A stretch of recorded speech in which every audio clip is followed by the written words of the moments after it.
ओ guys, तो ये fraction में केमिस्ट्री पढ़ानी मेरे को, आपको ध्यान सुन लो, ये फ्रैक्शन में। और ऐसा नहीं मैं आपको अच्छी चीजें नहीं सिखाऊंगा, कई लोग सोच रहे तो बहुत कुछ सिखाएगा, मेरे को पता ही नहीं था ऐसा भी होता है कि नहीं। अच्छा सोच, मैंने लिख दिया ZXA प्लस, इससे क्या मतलब समझा तू?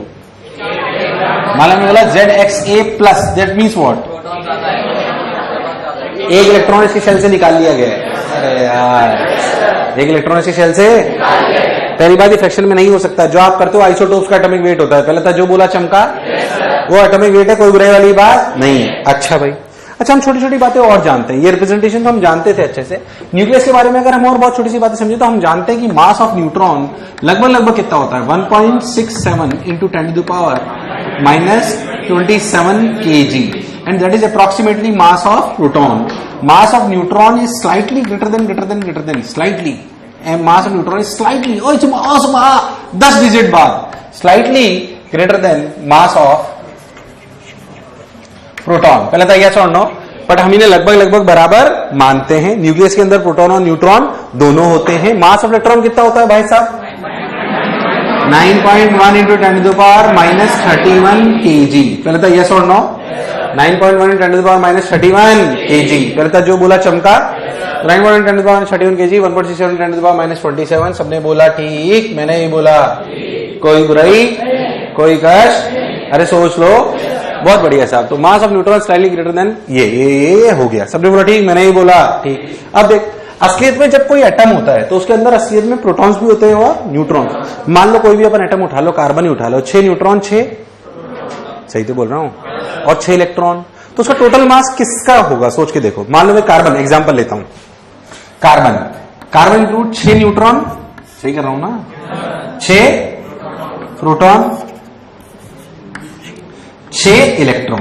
अब कुछ इसका मास क्या होगा? 6 into this plus 6 into this plus 6 into this. तो mass of atom, mass of atom, अरे हाँ ना बोल यार, मास ऑफ एटम, इसे बड़े एम से डिनोट करते हैं।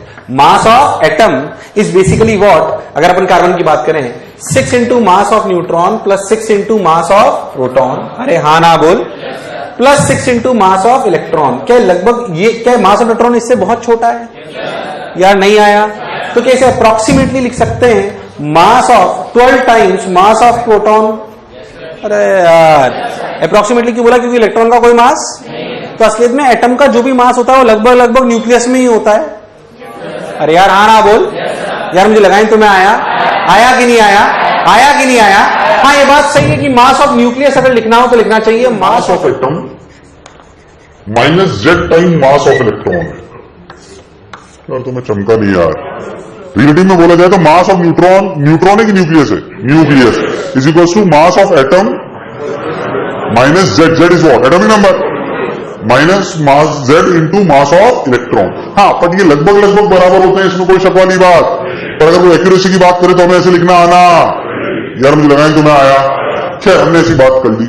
अब ये जो मास होता है, ये जो किसी भी एक एटम का, ध्यान से देखो तो क्या होगा, 12 इंटू 1.67 10⁻⁻27 kg, बहुत भारी होगा। एक एटम को आप उठा, एटम क्या उठा भी दे, ऐसे एटम रखा हो तो पता थोड़ी पड़ेगा आपको, ऐसे थोड़ी कर सकते हो। अरे यार हाँ ना बोल, ऐसे करना पॉसिबल? एटम बहुत, 12 इंटू 1.67 इंटू 10⁻⁻27 kg। तुम ऐसे अजीब गरीब ढंग से देख रहे हो जैसे पता नहीं मैं पहली बार पढ़ा रहा हूं, ऐसे बहुत दिनों बाद देख रहे हैं। तो असलियत में जो मास ऑफ एटम है वो बहुत ज्यादा है, बहुत कम, बहुत ज्यादा, बहुत कम। तो उसे केजी में मेजर करो तो कितनी बार 10⁻⁻27 लिखोगे बे? तो उसकी यूनिट छोटी होनी चाहिए, बड़ी। ये वैसी बात है कि मैं अपनी उंगली को किलोमीटर में नापूं, पता मेरी उंगली कितने किलोमीटर की, तो क्या बेवकूफ सवाल है, सेंटीमीटर में नापेंगे? तो there should be proper unit, there should be proper. तो वेट एटम की यूनिट क्या केजी होनी चाहिए, क्या ग्राम होनी चाहिए? ग्राम में क्या होगा, 10⁻⁻24 आ जाएगा यार, आना बोल। माइक्रोग्राम, मिलीग्राम, माइक्रोग्राम, नैनोग्राम, इसमें काम चलने वाला। और छोटी यूनिट चाहिए, कैसे चाहिए? तो लाए AMU, क्या लाए? Atomic mass unit. क्या चीज? क्या लाए? Atomic mass. क्योंकि हमें छोटी यूनिट की जरूरत है ताकि उसे समझ पाए। तो हमने बोला 1 AMU। 1 AMU का सिंपल मतलब क्या है? अरे हाँ बोल यार, mass of 1 carbon atom, mass of 1 carbon atom, अरे हाँ बोल, मास ऑफ अपॉन 12। अरे यार तो समझ नहीं आया। किसी भी कार्बन एटम का, किसी भी एक, अब एक उसमें कितने प्रोटॉन, कितने न्यूट्रॉन? 6 न्यूट्रॉन और 6 अब अप्रोक्सीमेटली प्रोटॉन और न्यूट्रॉन का मास सेम होता है लगभग तो 12 12 क्या कहेंगे approximately 12 mass of proton upon 12 बोलिए सुनो That is approximately 1.67 10 to the power minus 27 kg. मतलब 1 AMU is defined as mass of one carbon atom upon 12 and that is equal to 1.67 10 to the power minus 27 kg. Yes or no? तो जब भी आप बोलोगे 1 AMU क्या बोलोगे? आपको पता होगा kg में value 1.67 10 to the power minus 27. Yes or no? Yes or no? कोई भाई कोई गाश अरे सोच लो अरे पक्का ओ तो 1.67 10 to the power minus 27 kg. अब ये यूनिट छोटी है कि नहीं है? अब अगर मैं आपको बोलूं what is the mass of अरे AMU है तो what is the mass of carbon atom? What is the mass of carbon atom? At 12 AMU. So what is the mass of helium atom? जल्दी बोलो क्या अच्छा लग रहा है यार हाँ बोल 4 10 to the power minus 27 yes और नो? तो असलियत में किसी भी एटम का मास क्या होता है? AMU. क्या होता है? अगर मैंने कोई भी एटम बोला तो उसका मास क्या बोला जाएगा? उसका मास का एटम जैसे देखें XZA mass of one atom. जल्दी बोल मास ऑफ वन एटम कितना? अब तो समझ रहा है AMU का क्या मतलब है? AMU का मतलब क्या? A into 1.67 10 to the power minus 27 kg. अरे नहीं आया एक एटम का मास. पहले था जो बोला चमका. अच्छा हम केमिस्ट्री में इन एटम्स के नंबर्स को किस यूनिट में नापते हैं? मोल.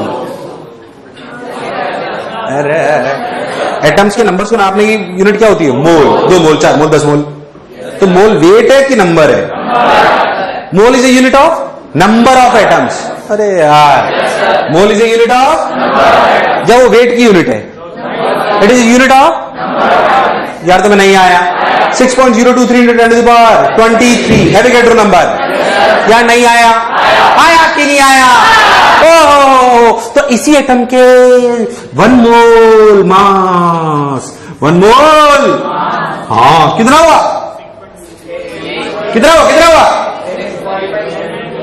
A into 1.67 into 10 to the power minus 27 kg में हो गया.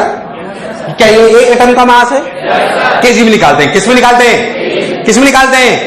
Into 6.023 into 10 to the power 23. क्या this is the mass of 1 mole of this atom in kg?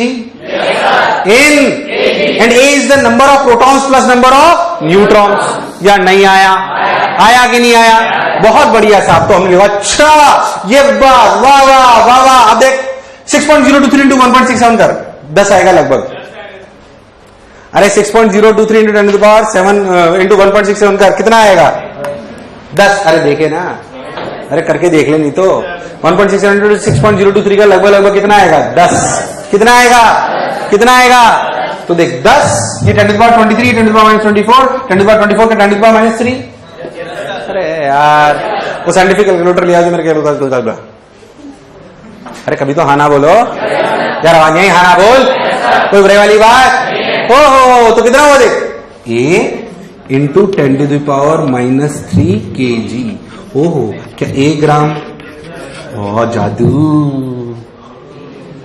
ये जो XZA में A होता है ना अगर A AMU लिखो तो 1 एटम का मास और 1 ग्राम लिखो तो 1 मोल का मास. यार तुम्हें नहीं आया. A AMU लिखो तो और 1 ग्राम लिखो तो इसीलिए तो लिख देते हैं कि 1 मोल कितना होता है? 4 ग्राम का. कितने का? ऐसे लिखते हो ना. पर 4 AMU बोलोगे तो किसका मास है? 1 एटम. यार तुम्हें नहीं आया. तो बहुत छोटी छोटी चीजें बताता है आपको रिप्रेजेंटेशन. पहले तो जो मैं बोला क्या चमका? यार हाना बोलना पड़ेगा. कोई बुराई वाली बात? अरे सोच लो पक्की बात. तो ऐसे इसको समझ